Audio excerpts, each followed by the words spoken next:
What's happening, guys? This is Trios International. Happy holidays. Merry Christmas, Kala Kristuyana, and of course, an upcoming Happy New Year. We are really excited to talk to you today. There's a lot of stuff we want to cover. There's some exciting things going on, some big news that happened today as well. But before we chat to you about all of those things and we get merry ourselves, I am Adi, your host, and I am joined here by my co-host Kostas Lianos. Costa, how was your Christmas, buddy, and how are you doing?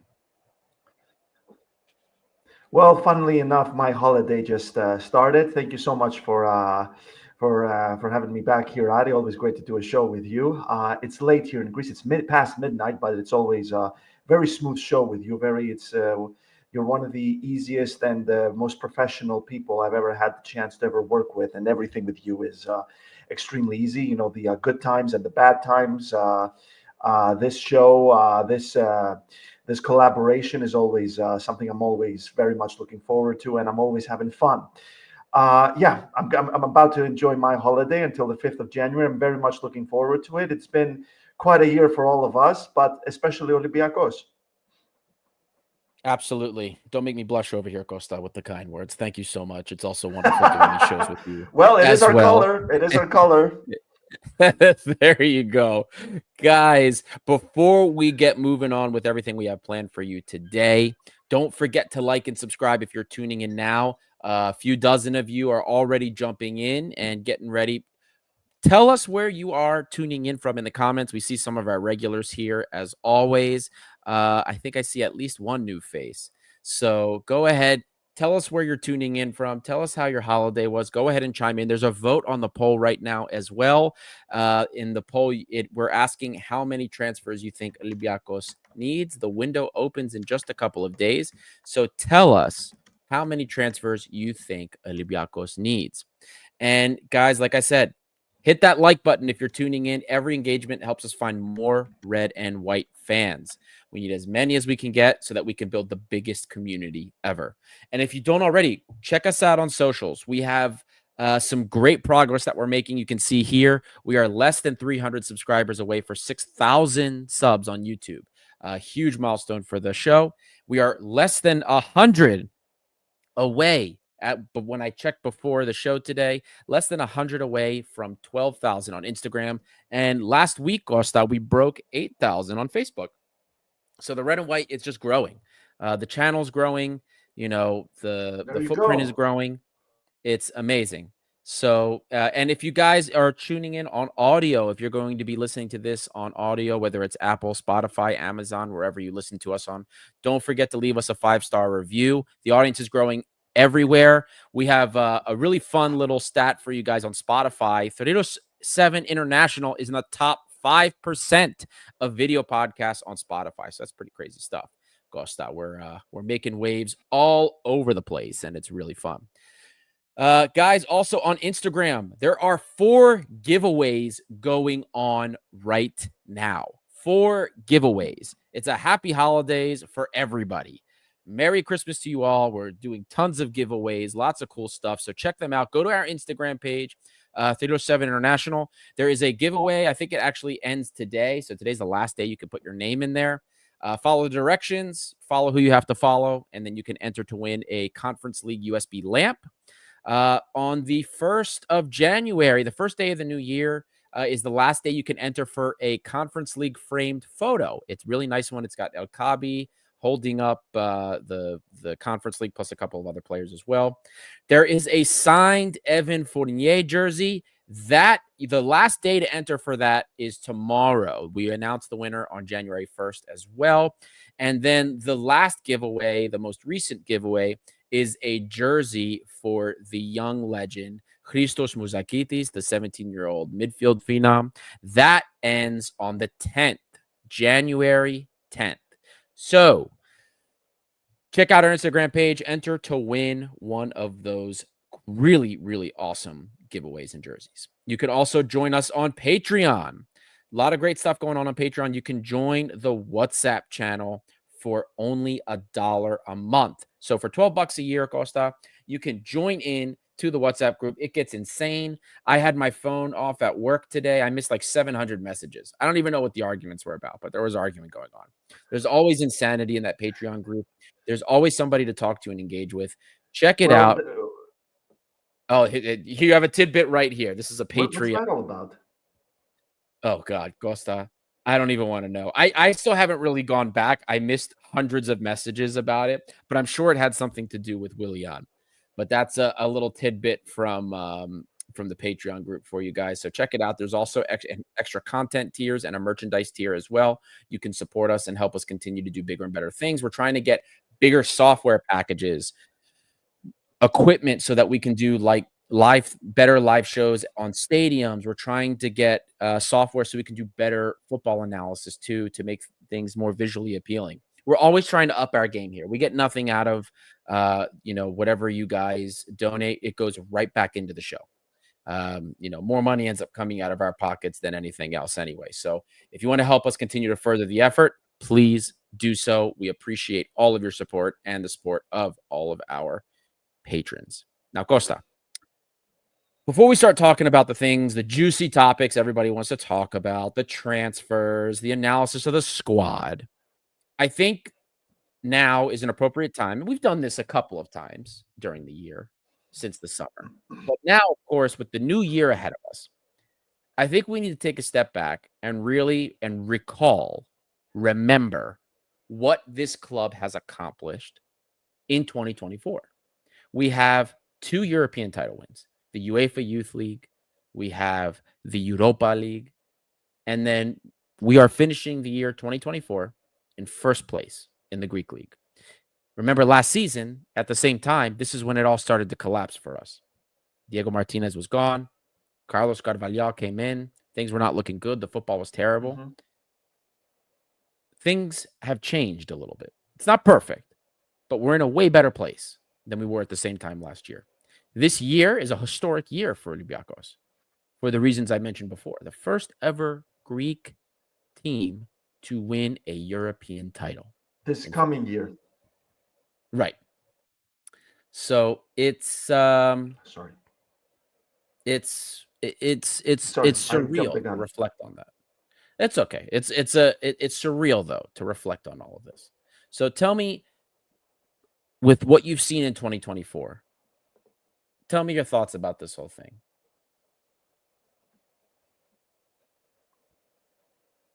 Well, I mean, first of all, hello to everyone who's tuning in. We got hundreds of people who have tuned in. Thank you so much for making the time. I'm sure it's late where a lot of you are tuning in from as well. You hit the nail right in the head. Historic year.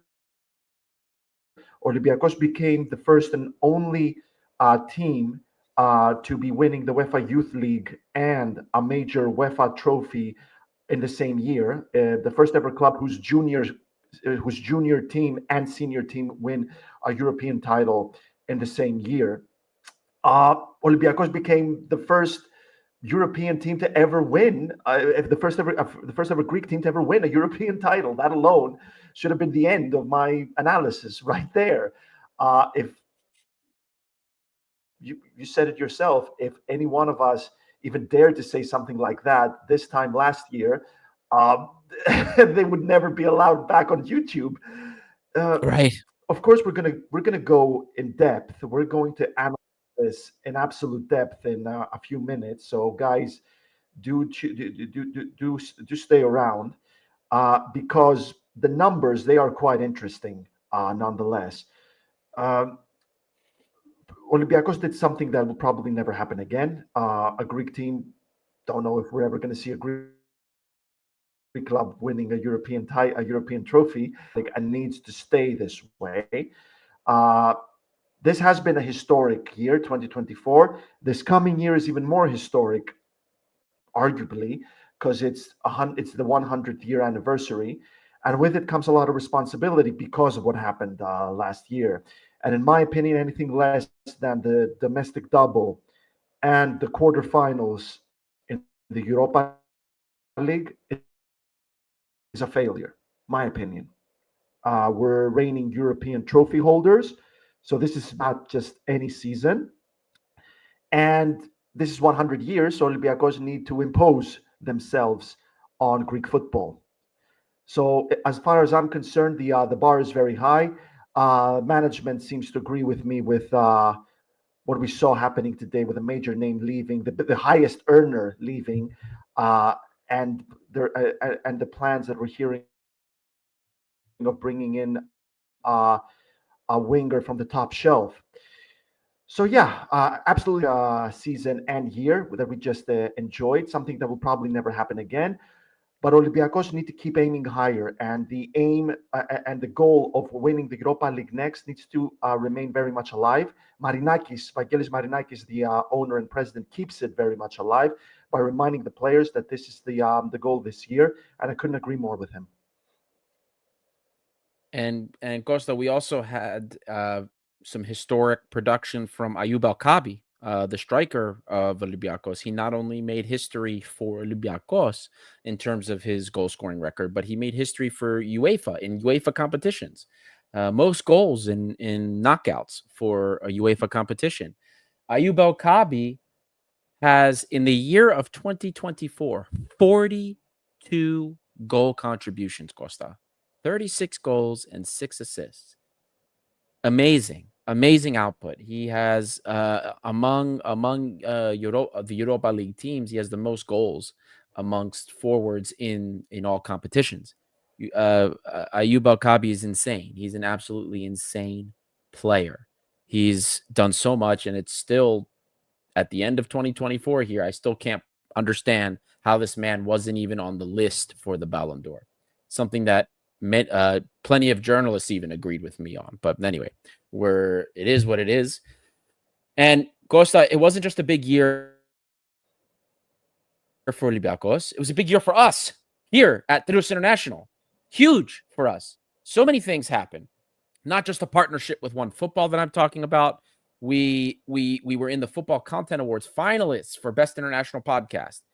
Didn't win, but man, to be the first Greek football in English content creator to be represented there, to be the first Greek any kind of content that is represented at the Football Content Awards was big for us. So it was a huge year for the red and white in all facets. And looking back on it, this 2024 is going to be one of the most memorable.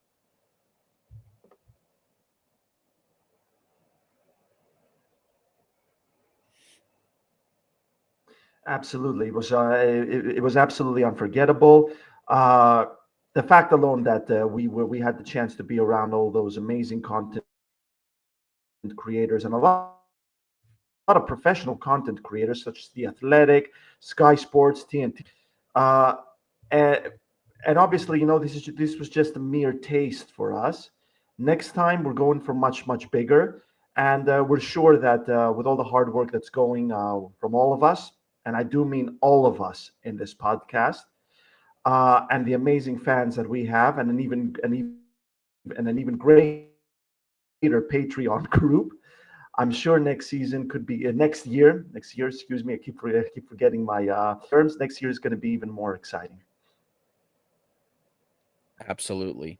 So let's get started, Costa. As we said, let's take a look now, kind of at the season, the outlook for the season so far. Let's take a look at how Olympiakos has done in the first half of the season, because there's been a lot of different takes, right, about how this first season has gone, or this first half of the 24-25 season.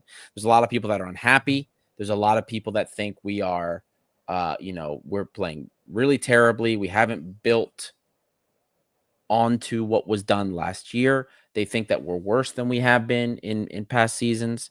So it's let's kind of just take things. Adi Spawn here. Adi better buy top tier scuba diving equipment with all the deep dives that'll have to do. I don't think it's going to be that many. I think maybe it'll be like 2, 3. That's what I'm expecting, max. I don't think it's going to be that many. I hope, but we'll see. We'll see. So, Costa, I'm going to pull up here some stats going through this season and the previous 5 seasons.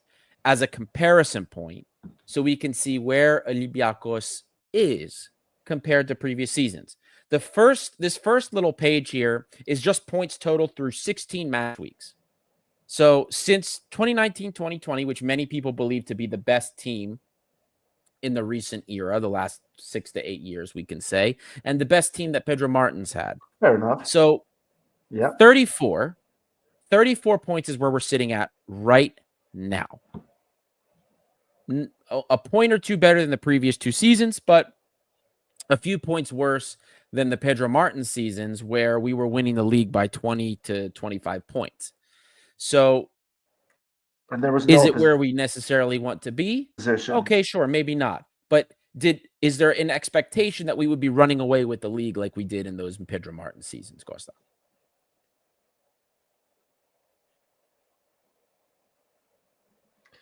Well, of course. I mean, there was no opposition back then under Pedro Martins in Greece.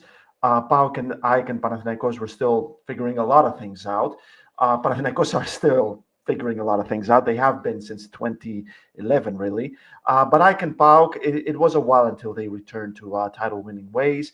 And that was when Olympiakos, of course, started to get worse off. I don't know if it had to do with complacency or anything similar than that, but back then it was a completely different league. But the fact alone that we are doing better than the last 2, well, I'm going to dare say shambolic seasons, at least they were until game week 16, that does pose as good reading for us. So I feel like it's a matter of narrative here because Olympiacos are dealing with not strong opposition this time round, but legitimate opposition still nonetheless, compared to Pedro Martins' years where Olympiacos were very strong. Well, they were strong in that. We were strong in 2019, 2020, very strong. The 2 following seasons, some very questionable signings, some embarrassing defeats in the Champions League qualifiers. So we weren't that good, but the fact is that there was absolutely no opposition in Greece compared to now. No, you're right, Costa. You're absolutely right. So it's a lot of important context.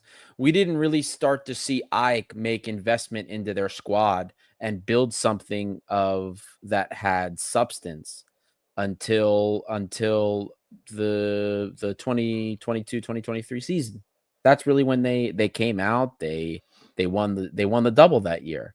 So, as really bad as that Pedro Martins last season was, that was the end of really the piss poor rivals in Greece. So, that's just one aspect of it. If we're kind of looking at things with a level head. Now the next slide here is total goals scored through match week 16, and here we have we see that, okay, yes, this season compared to last year, compared to Pedro Martins in 2019, 2020, and 2021, we are scoring less goals. We have scored a lot less goals. You and I don't need to show you the XG yet to tell you that this team is having a lot of issues finishing. We know that. We know that this has been a problem. But even so, we are still in line. We're not too far off of the 2019-2020 season, which was considered to be the best team under Pedro Martins. 4 goals behind them in 16 matches. That's not a huge difference here.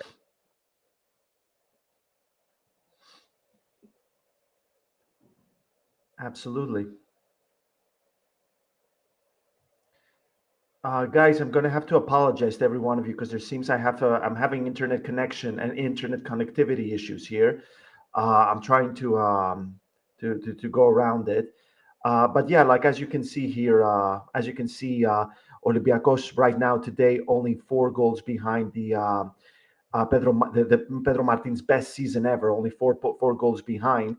And the next couple of seasons, we already talked about it. It has to do with looks like we lost Costa. Well, until Costa comes back, the Couple of points here that we were talking about with the goals scored. We know that we're having some scoring issues, and it's not just because this team isn't creating as many chances. We are not finishing also the chances that we've had. A couple comments here coming in from you guys. GS scoring less was obvious after the summer transfer window. Mike Scott, we knew that we would have issues with creativity after the transfer window. Hello, guys. Hope the new year will be good for us as Oli fans and our families. Health for all. And for me, the reason, and I'm going to bring this up again, part of the reason I don't think it's just creativity that's the problem here is going to be this next slide here. This is a measure of our XG, our expected goals through 16 match weeks. And Jose Luis Mendilibar's team is almost in line perfectly with even Pedro Martins' side. 0.7 XG difference, or sorry, 0.8 XG difference between this season and the 2019-2020 season. So that to me shows that we are producing enough opportunities, even though we can say that there are creativity issues and maybe we're not producing enough, but we are producing enough to be in line where we have been in the past. Looking at this is the XG differential. And under Pedro Martins, last season under Diego Martinez and that season through the winter, +5, overperforming relative to XG. This season, I've already told you guys, this season is the largest XG underperformance I have seen at Olympiacos to this period. We have never finished a season in which we have underperformed relative to our XG. And then to this point, the 2019-2020 team performed very close to where their XG was. And then the 2020-2021 side, the last time we were in Champions League, look at how drastic that overperformance was. Pedro Martins' teams had crazy overperformance relative to what was considered sustainable. This team is not just an issue with creativity. This team has an issue with efficiency. Costa, do you have any opinions after seeing the goals, the XG, the differential on this season related to the others?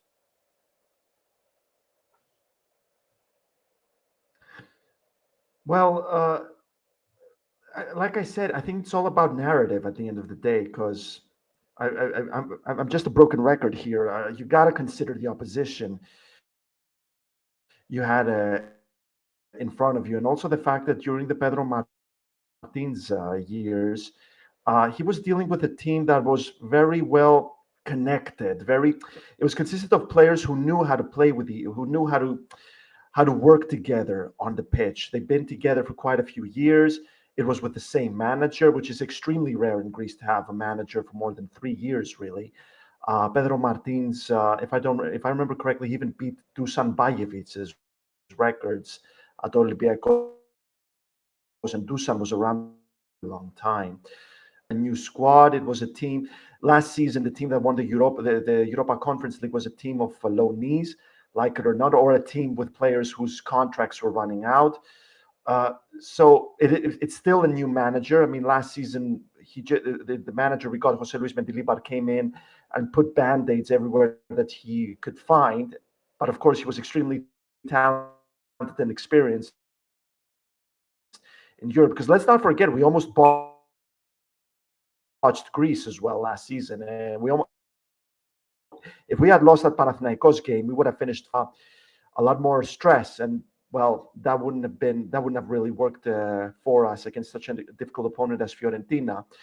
So it's important to look at the narrative. Of course, the numbers, especially in this category, are very concerning, but Pedro Martins was dealing with far easier opposition in Greece, which allowed him to not worry too much about Europe and have more time to prepare, and much more of an easy time to see what works.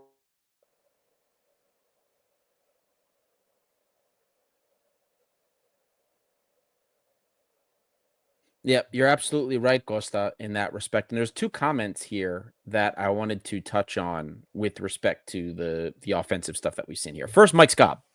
Same XG, but somehow I have a feeling that we are not shooting with the same quality in front of the goal. Maybe XG says half of the truth. Then Fragisco says our shots to shots on target ratio versus smaller Greek clubs must be appalling. So if we're judging shot quality by XG per shot, which is that's what's used to determine shot quality. Our average XG per shot this season is higher than last season. We're at 0.117 right now. And last season, we ended at 0.106. So technically, our average shot quality is higher. But Fragiscos is on the right track here. Shots on target for Olympiakos is really bad. We're extremely inefficient with what we had. Pedro Martins' side, we always got things on frame.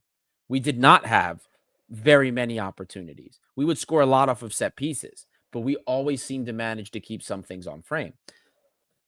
This season, Ayoub El Kaabi is the one that he is the best striker, best goal converter, most accurate shooter in Greece, period. If you go outside of Ayoub El Kaabi, it looks worse for us. We do not have a lot of Imagine if he players left. that can shoot and find things on frame. Yeah. If El Kaabi left, the season would probably be a bit of a disaster. So it's insane. It's just insane to see that we are so horribly inefficient with the opportunities that we make. And the type of football that we make, we don't seem to have maybe the best pieces to continue with that. And that's really it. So as much as creativity can solve the same problem, our problem isn't just creativity. It is a horrific lack of efficiency as well, Costa. I don't know if you had any other comments on that before we move to the defensive side of things.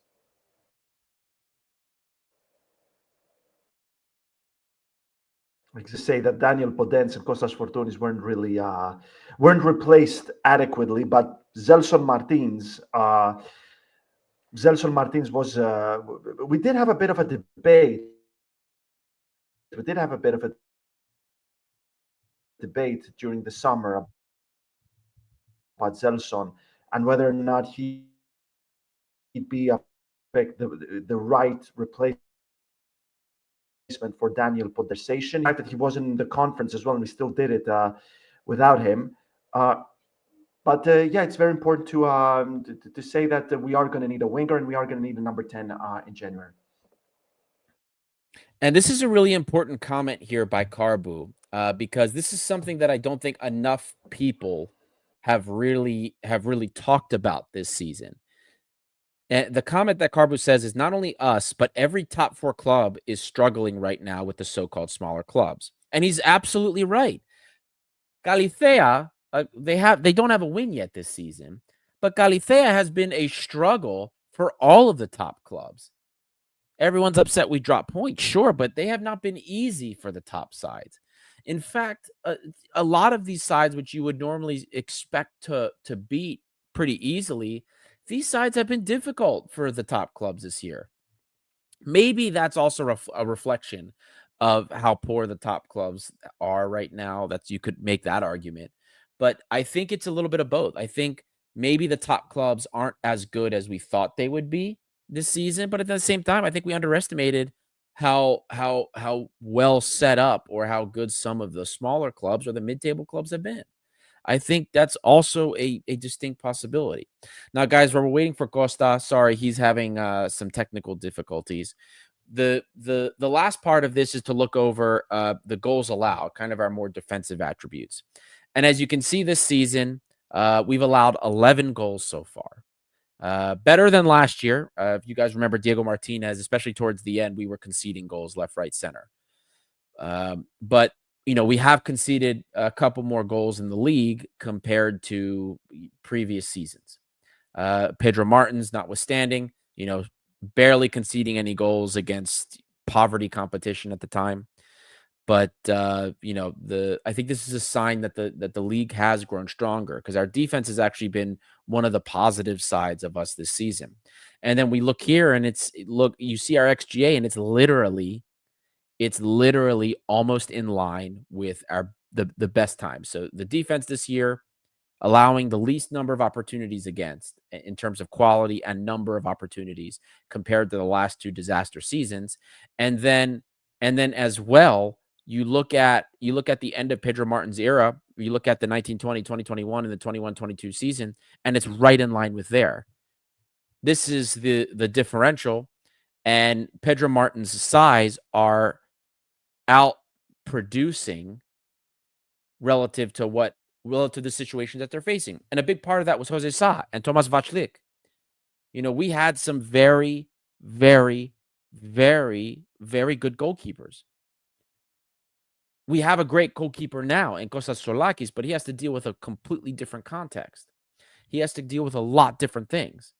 And he's done extremely well for us in many situations.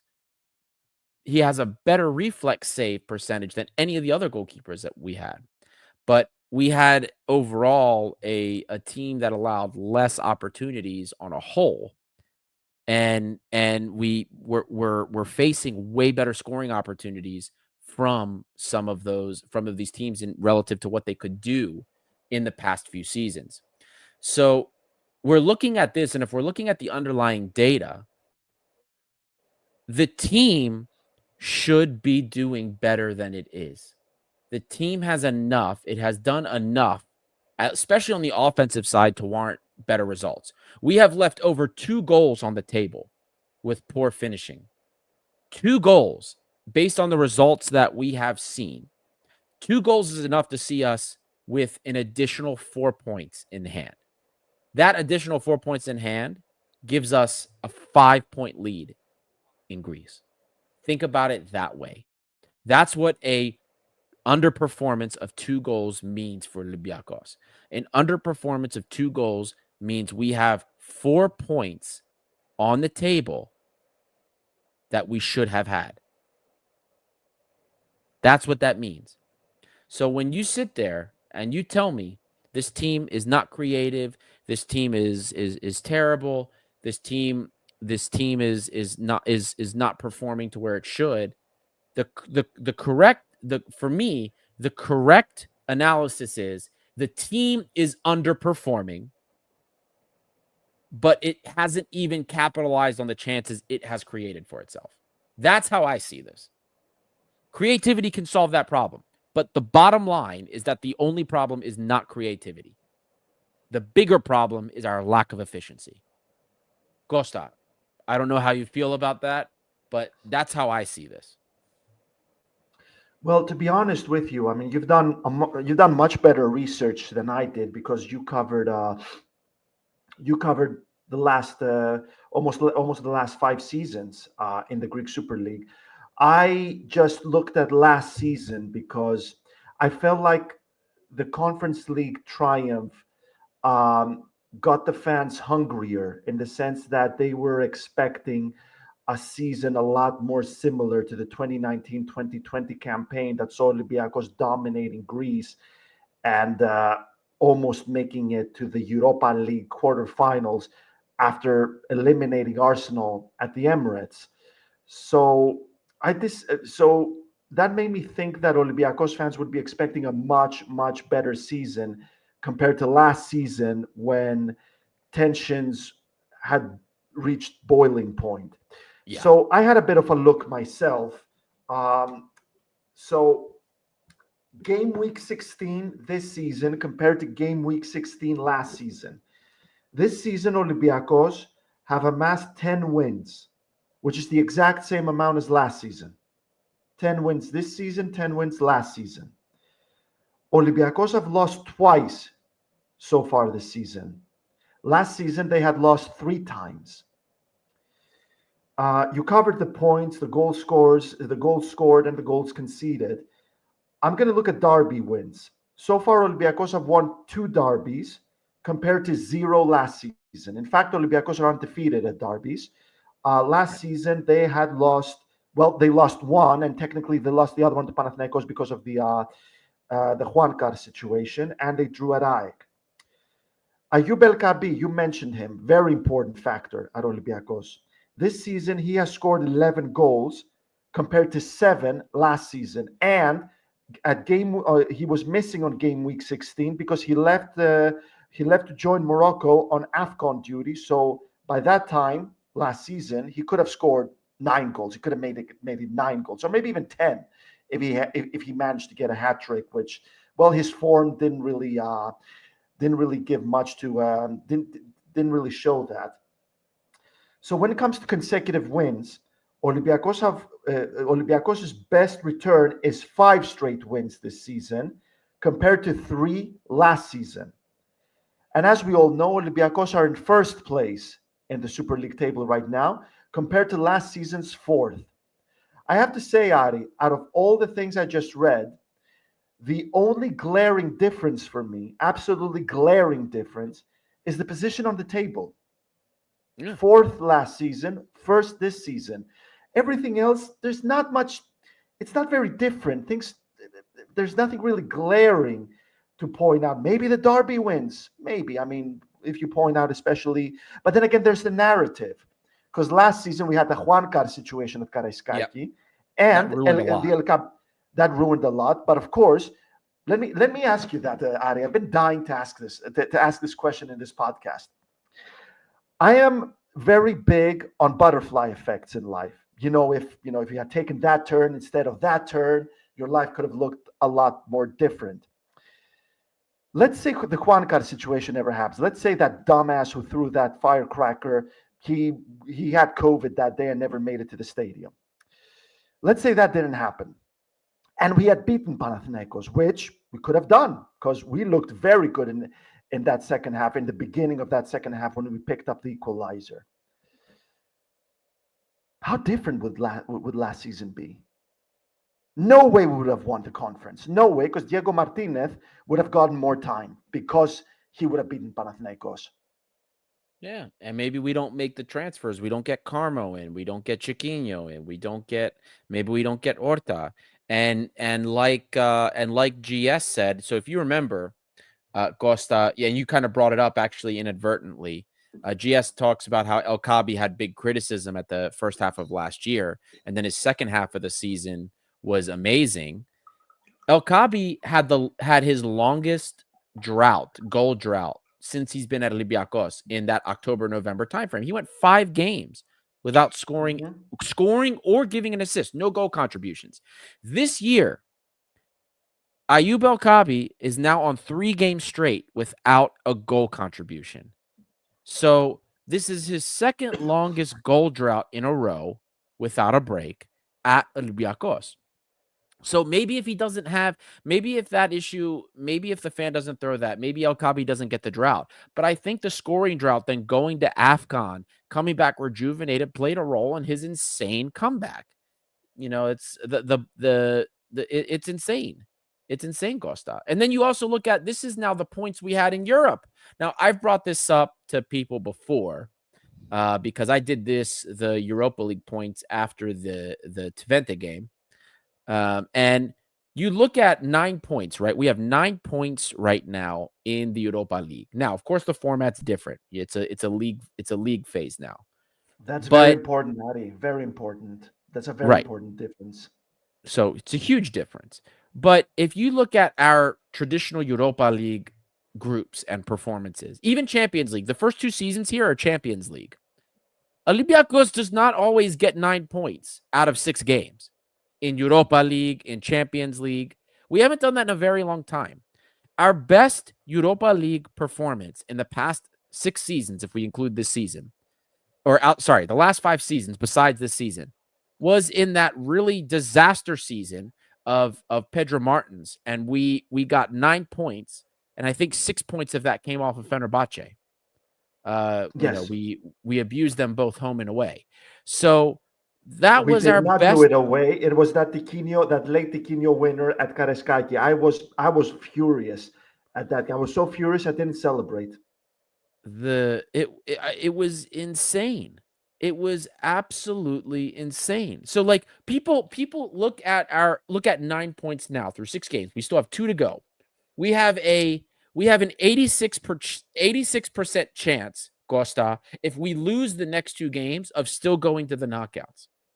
9 points. Any other year, people are like, I take 9 points through 6 games in Europe.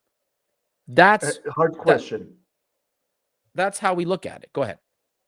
Now, a very hard question to you, Ari, and the comment section. There's hundreds of you guys watching this, so I want your take.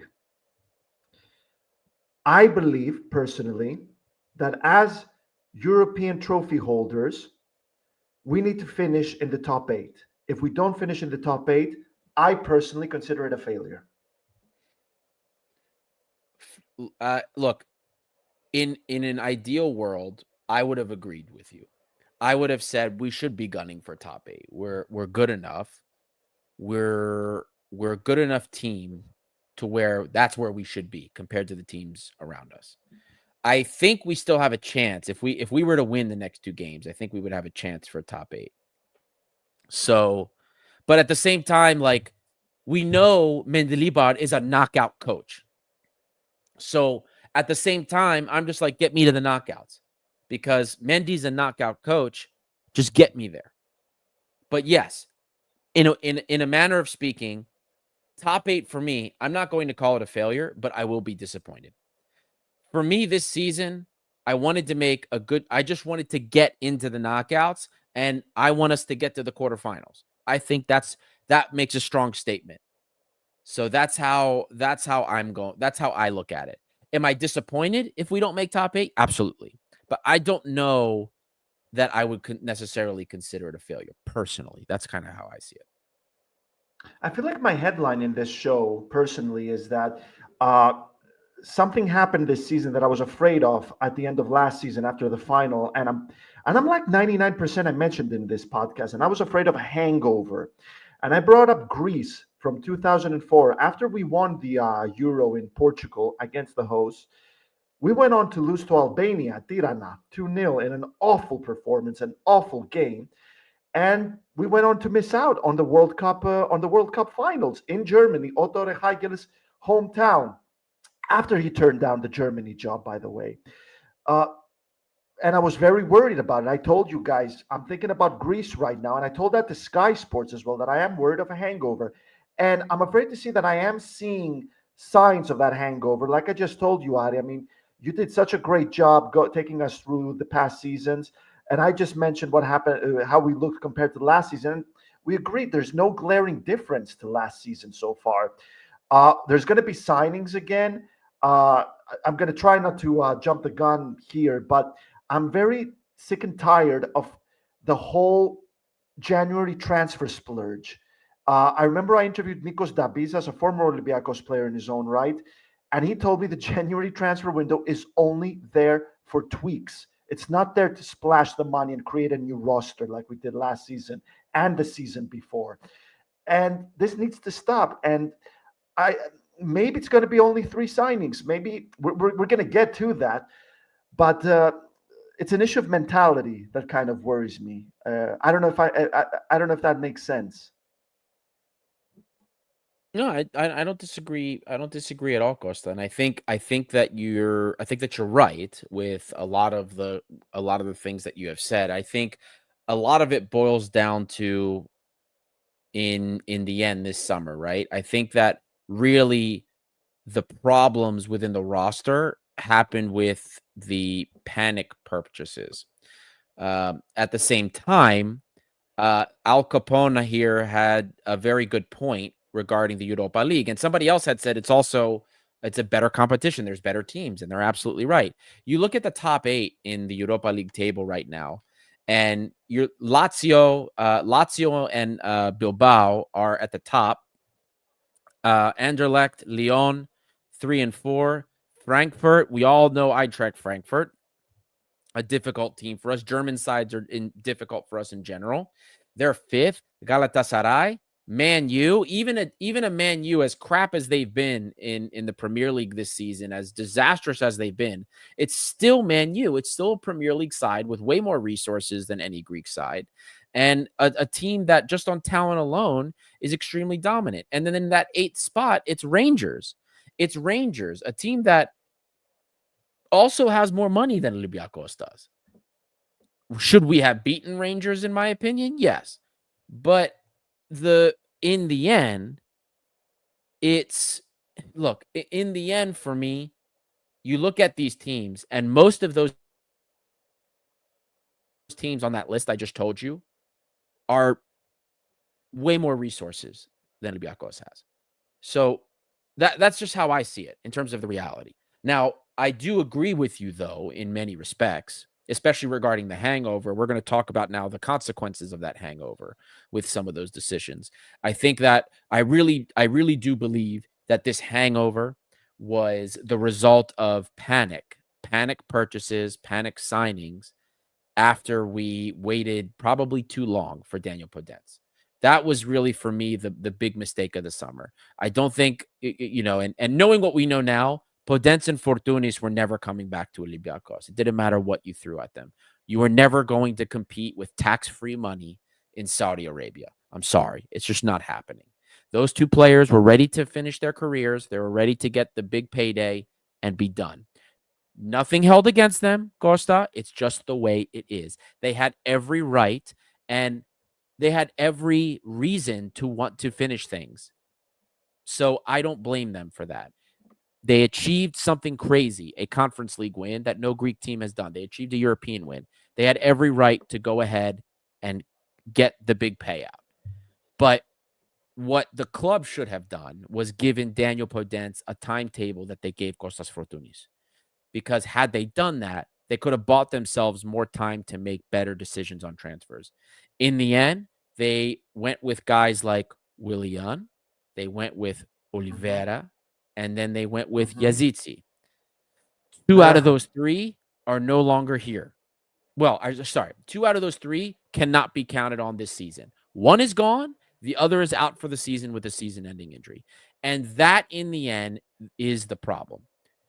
Instead of giving themselves more time, they tried to wait till the deadline to get a deal done with Danny. It didn't happen, and then they panicked and rushed a couple of signings. That is where the club messed up. I don't have issues with the signings and the things they did beforehand. We needed to offload a lot of dead weight. We did. We didn't make a lot of sales. Fine. But the biggest thing for me was the panic signings. In another world, Yeah. maybe they work out because I think Yazici would have been great for us. Willian also, it's Willian had early injuries. And then David Carmo Costa, the whole Mhm. base, the whole Olympiacos fan base wanted David Carmo. The whole fan base did. And he has come in and he has not been even close to what we saw last season. He's a player that has way more talent than Lorenzo Pirot. And I don't mean that as an insult. Lorenzo Pirot is a Of great player. course. Right? He's doing very well for us. But David Carmo's ceiling is way higher, Yep. distribution Absolutely. wise, all of it. But we haven't seen any of that. So that for me, in the end, is going to be is the core, the crux of the problem. GS Carmo's Nottingham's problem now. Yeah. Mike Scobb asking here, can you comment please on each transfer separately? If you see them to fit for Mendy football, I believe 90% of them do not. Mike Scobb, we're not going to do a full midseason review here. We're actually going to go over some of the big points of the transfer news now. We're 50 minutes in. We're trying to have something really special for you guys for a mid-year review. So can't tell Yeah. you about it right now, but if it works out, it'll be a very special mid-year review. So just But Mike, yeah, go ahead, Gosa. no, no, but Mike, I mean, if I can say something myself, the signings that Olympiacos made, a lot of them got injured during preseason. Some of them arrived very late. Um, a lot of those signings did get the okay from Jose Luis Mendili, but if not all of them, Danny Garcia, who has received his fair share of criticism in this podcast, and in my opinion, it was fair until he started to turn things around in the last few Until he fixtures. grew the mustache. Until he grew the mustache. You can't argue with a very good mustache. Uh, he was Jose Luis Mendilibar's pick. Mendilibar specifically wanted him. So it's not that simple. It's not just hey Jose, give us a list of the players that you want, and we'll go get them all, no problem whatsoever. There's going to be no issues with the agents, with the clubs, with the presidents, with financial fair play. It has been a lot more complicated. And just like Ari said, I feel like we put way too much on the Podence and Fortuni's backs, expecting them to actually stay, especially with Podence. We just left it to the wire right there instead of just taking taking the L and thinking ahead. Sometimes you just need to think to yourself, one era ends and another begins, but you need to accept the fact that that era ends in order to move on to the next one, and that's what Man United haven't done since 2013. They haven't accepted that Sir Alex Ferguson's time is over, and they've been trying to replicate it or to find a way to continue it in a clone-like manner. And I think that's the reason why they've been failing so badly. And the reason I'm bringing Man United as well, Adi, is because you said something I completely agree with. And what makes Man United very dangerous right now under Ruben Amorim, such a talented manager, is that because they have flopped in the league so badly, they're 14th right now, their worst ever finish in the holiday season. They are going to push hard in Europe because that's going to become their only chance of making it to the Champions League next season. So they're going to be super serious and they're going to go hard in there, no matter what happens in the league. Absolutely. Well, Costa, we're getting the transfer questions, so let's jump into the two big news points today. Well, one actually wasn't from today, but you get my meaning. The first big one was Willian. Willian, the highest paid player in Greece. His contract was cut today. Willian and Olympiakos mutually agreed to a termination of his contract. He could have made, had he stayed, £4.5 million by the end of the season. I forgot what it was per month that he would have ended up making. But the whole point is we're saving a lot of wage money. Now, I don't know. It sounds like the player also wanted to leave, which in a way is good for us because if the player really wanted out to go play somewhere else, he wasn't happy. Maybe that means we're not paying out his contract to him. If that's the case, that's huge. But usually in these cases, you're paying a little bit. You're paying some money to the player to end it. So now, even if it's 50%, that's still a big savings for us because that's, £2 million worth of wage that we can give to somebody else. If that was indeed the wage number there, but that's huge. Willian, unfortunately, he was the big bam signing to come in, right, to try and do something for us. There was a huge disconnect, I believe, between what the fans wanted from him and what he could deliver. And that was a huge concern of mine. He had the injury early on, from the first medical team that got fired by Olympiakos. And he looked like he was getting a couple games here and there. He started to look better, but in the end, not value for the dollar paid. That's the unfortunate part with Willian. The Brazilian players so far, the veteran Brazilians with the mops for hair, they do not do well for Olympiacos. Marcelo, now Willian. I think we need to learn our lesson here. Well, I'm pretty sure that hairstyle has nothing to do with it. To answer the question that was put out on social media, I don't think anything beats Marcelo. The guy came in; he was very expensive. There was a whole celebration at Karaiskaki, which has never happened for any signing in the history of this club. The guy was completely overweight. What we saw at Real Madrid the season before showed that this was going to be a massive flop for Olympiacos.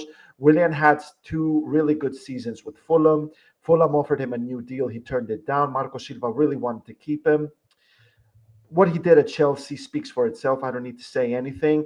I still feel like it wasn't much of a football issue with Willian. He got injured. You mentioned the issue with the physio member that got fired as well.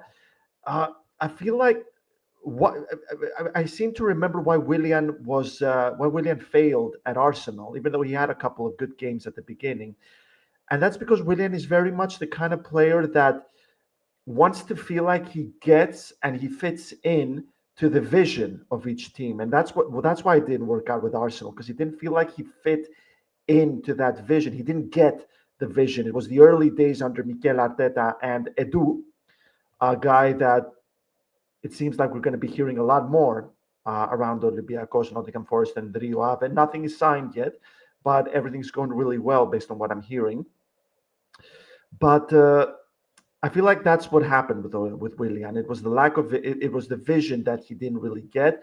They say it was an amicable separation. I do believe it because Willian's agent has a very good relationship with Vangelis Marinakis.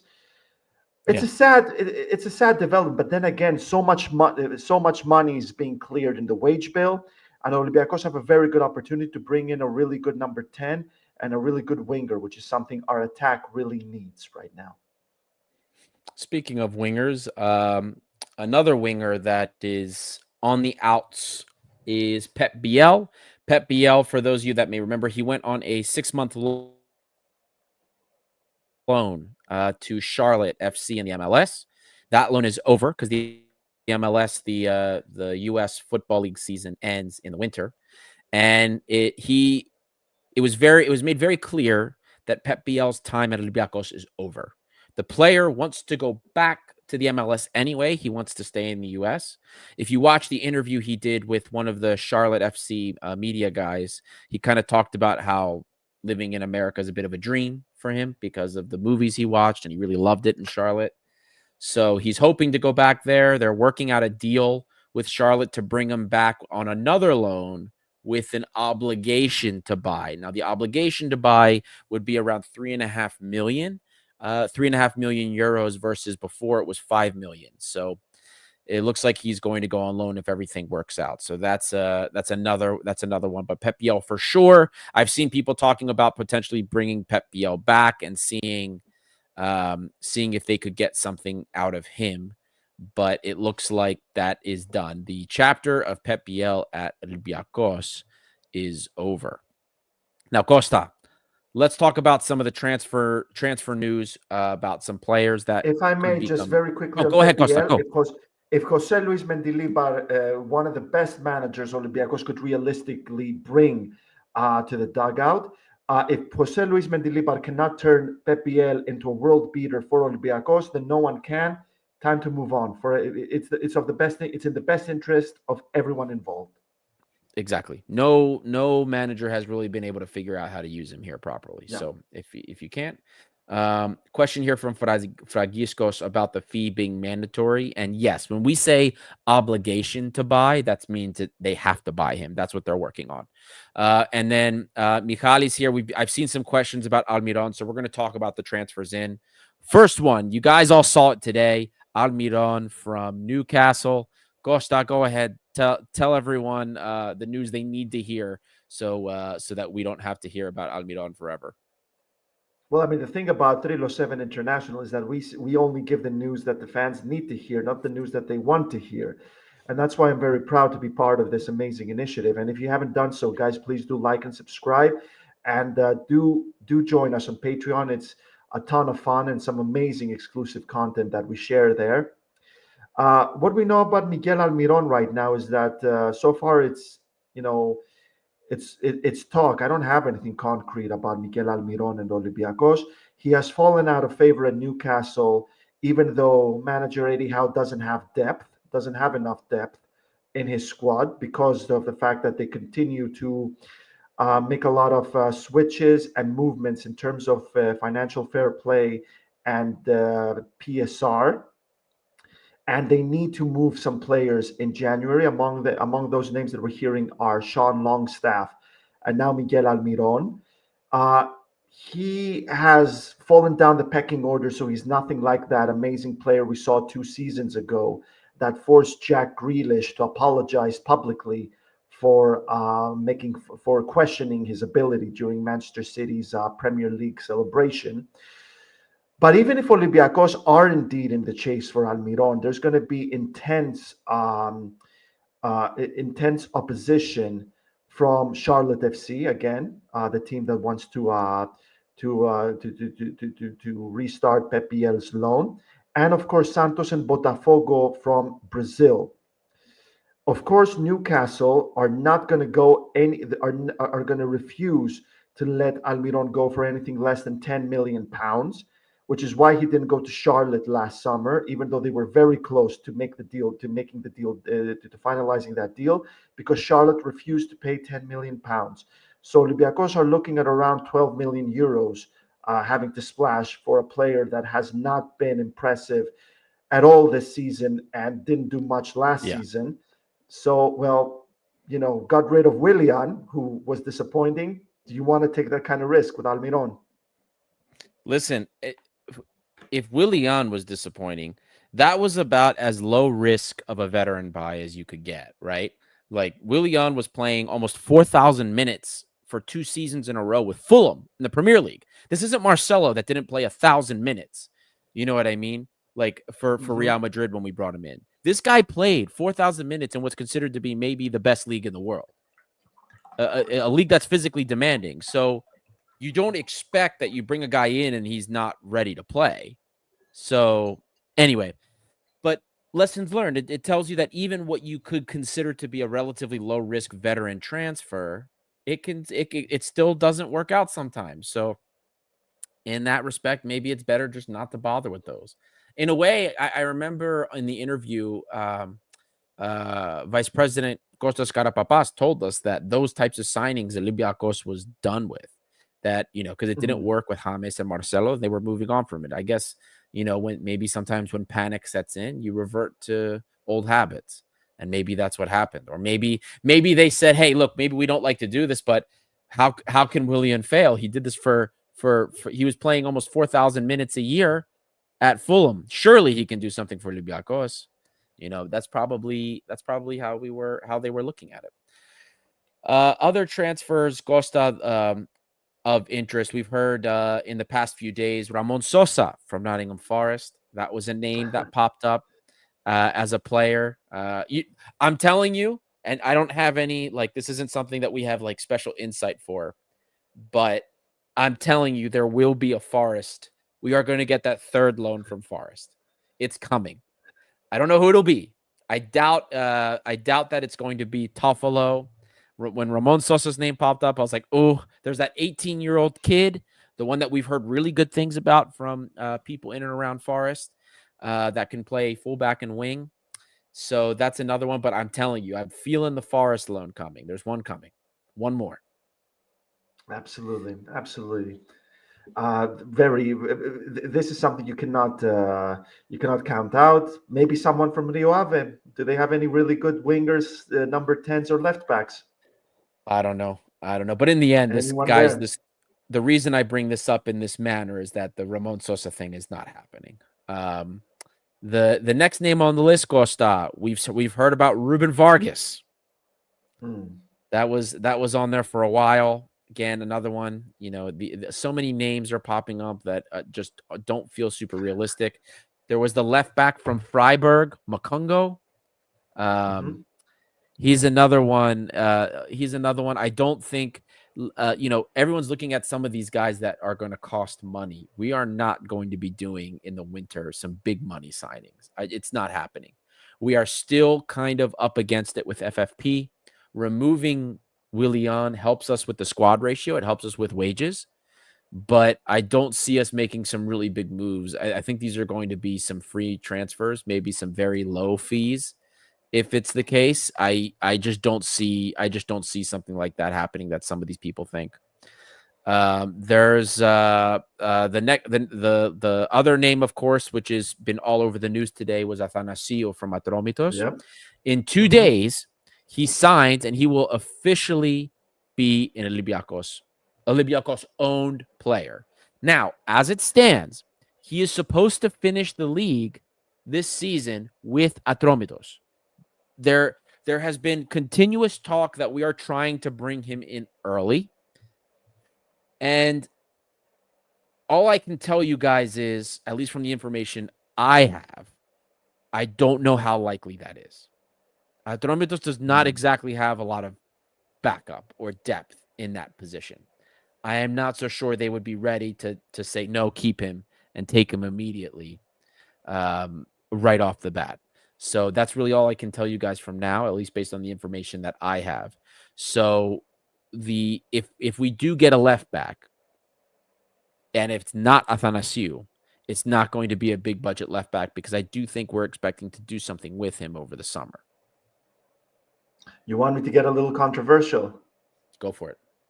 Someone told us that this could be fun. So Liverpool. Right now, it is common knowledge that Liverpool are looking for a left back. Yep. Anthony Robinson, Milos Kerkez. Andy Robertson has been having a very tumultuous season, very turbulent season.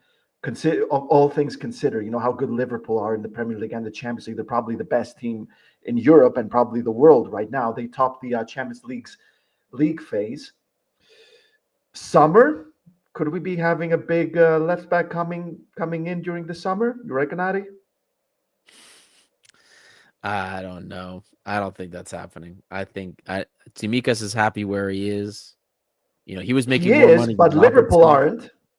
If Liverpool are looking for a new left back, they can't have three left backs. They're not olympiakos circa 2021, 2022. Costa, I'm going to be honest with you, and Andy Robertson is not leaving. Look, I'm going to be honest with you. I think that Tsimikas is, even if whatever happens, his role would be to be a backup. I think he's clearly shown he's comfortable being a backup. I don't know. I don't know, man. I don't think that's happening. To me, that doesn't seem like that's something it's fun to talk about. Costa, Leboyani, bookmark this. Bookmark this. He's under contract with them, Costa. Don't forget. Tsimikas is still under contract until 2027, I think. I know, but they can't have three left backs, and they are looking for a new left back. If we are going to get him from them, it would be a loan at best, and they would not sell him to us for like what we can afford. There's no way. Tsimikas can walk into half the teams. Oh, sorry guys. I had something on my throat. So if Tsimikas is going, he's going for Nottingham Forest. He's not coming to Olympiacos unless it's like a Carmo type of deal. Maybe I don't know.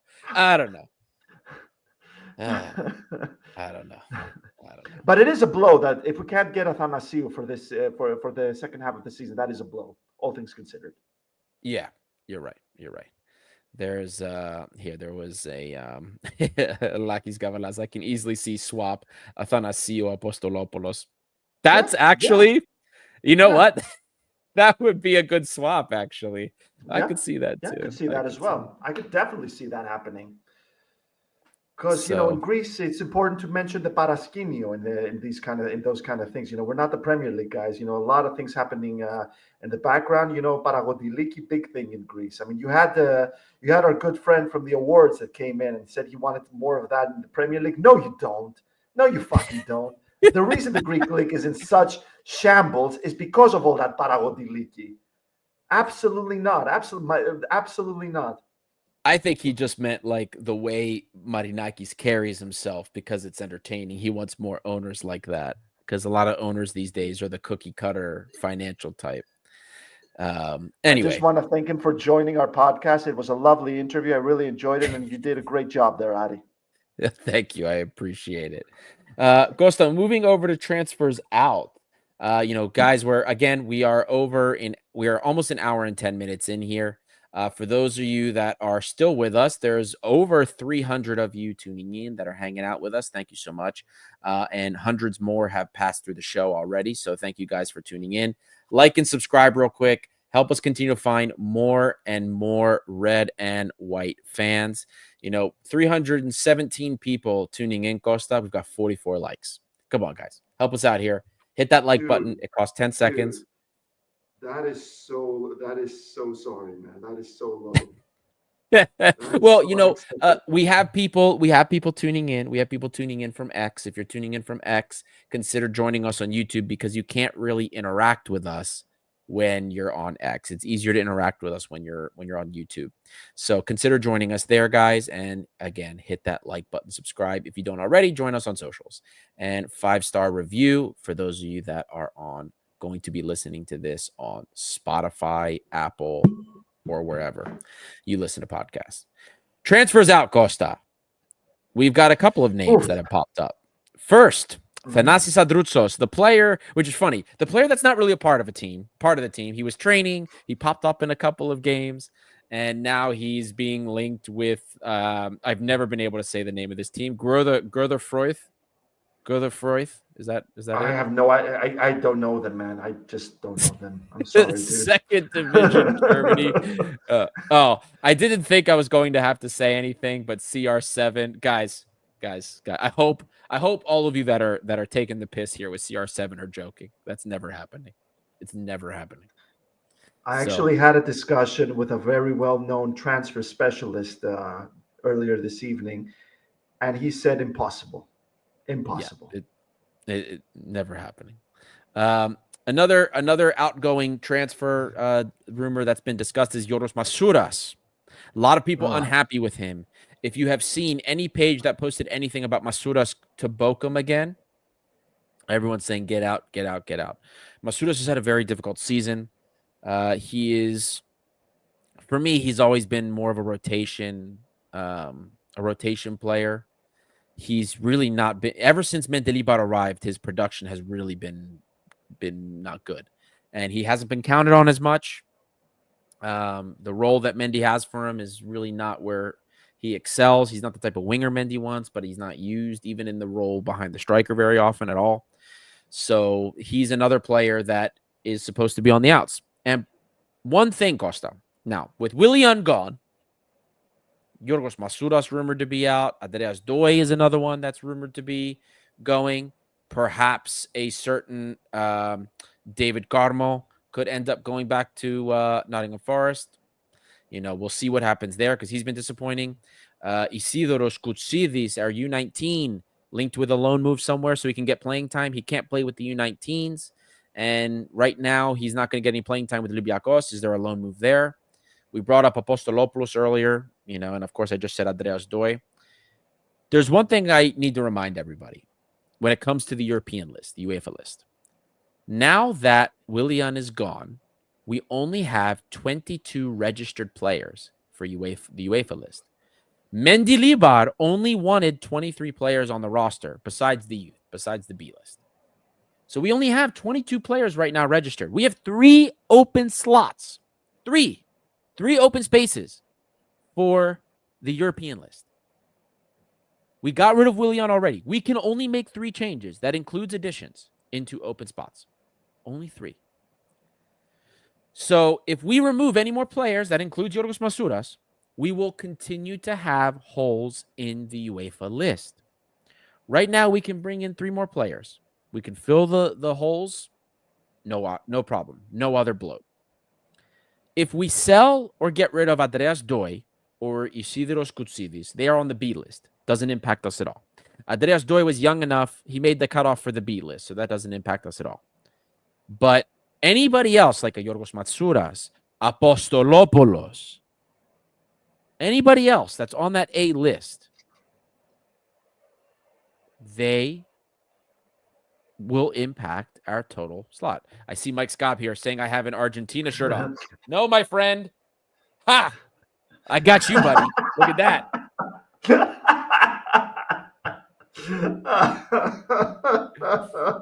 That is so good. That is so Blue good. Camo. I tricked you. Anyway. But when it comes to Masouras, guys, I don't know. Oh, sorry about this, man. I don't know if I've said this in this podcast, but I think it'd be a very good idea if we all laid off Masouras this season. I think it'd be a brilliant idea. I don't think he's gonna move abroad, and there's a reason why he's not gonna move abroad, and there's a reason why he didn't move abroad this past summer. So I think it's a very good idea if we all lay off him and just try and enjoy as much of the current success that we're having and everything that Masouras has done for Olympiakos in the past. But you're absolutely right. That is very concerning with the European list right now.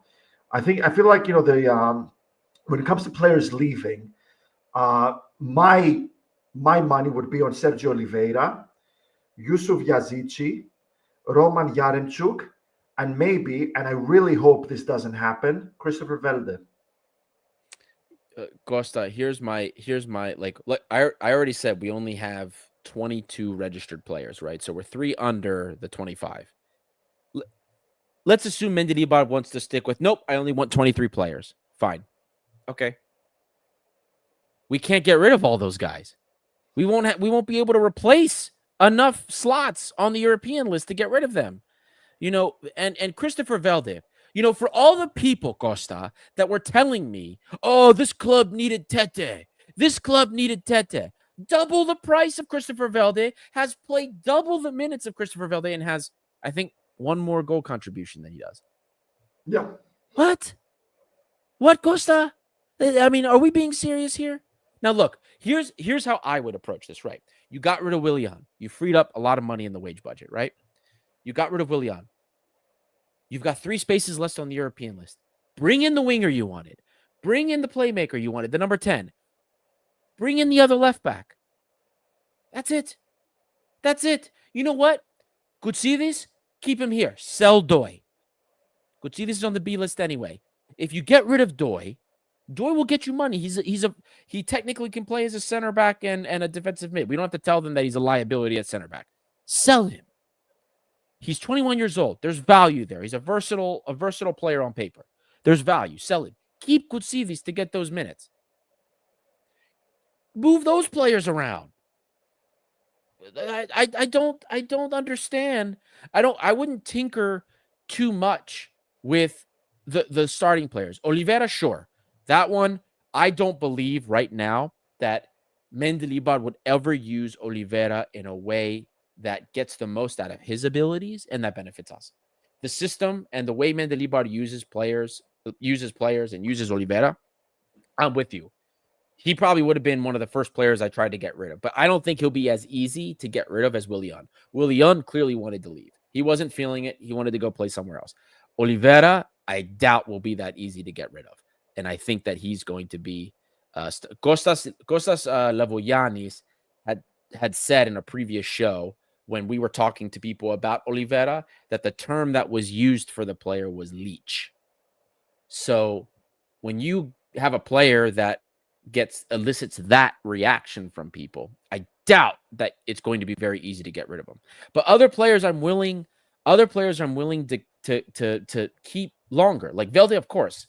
Velde, the last couple games, has been like one of the best players on the pitch when he's played. I already told you guys that a 7 million player that is a revelation for Panathinaikos, he's only got 2 goal contributions less than, and Velde has played half the minutes.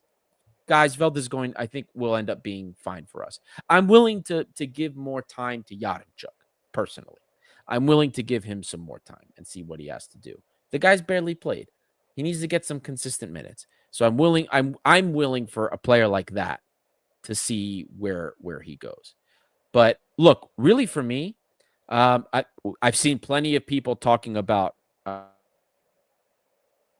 Andre Horta. I would love Andre Horta based on where I think the team is. I've talked to you guys about our mismatch and links between the middle and final third, especially in terms of possession. I think Horta would be a perfect fit in that respect. I think that he would be a great signing plus a winger. I'm happy. That's the type of move that I want. I don't want us to overhaul things when we just need fine tuning here, Costa. I think you're absolutely right, and that's what I was about to say. I mean, left back, number 10, and winger. That's it.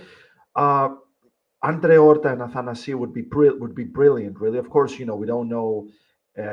We don't know what other kind of player Olympiacos could bring in for that left back position or the number 10 position in that regard. Almiron, I'm not that big on him right now, and we mentioned the fact that he would cost quite a bit of money to bring to Olympiacos at a time when we really need a winger to hit the ground running. So yeah, just those 3 positions, guys. That's where I would go as well. And hopefully next season we won't have to make more than one addition in the January transfer window, and we'll only be tinkering, not just signings that will take us to the next level like it's the summer transfer window. Exactly, Costa. I know exactly what you're saying, and I hope it's the same. Lord knows I don't have time to do that many deep dives either. So there's no way. Absolutely. All the scouting reports. It's the holidays. Yeah, exactly. I want to relax. I need to relax. My God. the children, they're killing me here. But looking at the poll, Costa, we've got a lot of votes in. We got quite a few. And it looks like the majority of the audience seems to be on board with us. They're saying they want two to three signings, which is in line with what we're saying. 19% said we only need 1 to 2. 25% said 3 to 4, with 13% saying 4 or more signings are needed. So you have over 60% of the audience don't think we need more than 3 signings. So, and I think that's where most of us are. This team. Oh God, no Dybala rumors. No thanks. No thanks. That poor guy has been through the Jesus. He's been through the ringer with Roma this season. I don't know. I would definitely not want to deal with a player that's been seeing that kind of stuff. Gosa, any other comments any other thing you wanted to talk about before we wrap up? Well, we had a historic year. We need to always celebrate that year, but we need to find a way to capitalize on that year. Let's not become like Greece. I was in no mood to celebrate 20 years since Euro 2004, considering we haven't even been to a major competition in 10 years. So let's celebrate it, but let's put it in a time capsule and remember it as a great year and a great success. And now let's capitalize on it in this new era. Let's all have a happy new year, and guys, happy 2025. Somebody said it. It came at the dying minutes, Costa. It came at the dying minutes from Lucky Scavalas. It had to. It had to. It had to. It had to. All right, guys. Happy New Year to everybody. Kalikronya. Let's start the new year off right. I hope you enjoy your time with your families. Enjoy your time. Relax. Don't let any of the transfer fuss stress you out for what remains of our much needed rest and holiday. We are going to be back. Like I said, we're working on something very special for you guys for the mid-year review. And like we do every transfer window, like we do every year, like we do all the time, we're going to keep you guys up to date with the latest and greatest, not just with news that we see, the news that we filter, the news that we vet also. We have enough sources now to where we're able to vet a lot of transfer rumors. So we will be giving you guys the latest that we are able to decipher, the latest that we're able to filter for you guys. So thank you all again. This is Thedos International, by the fans for the fans, and we will see you all next time.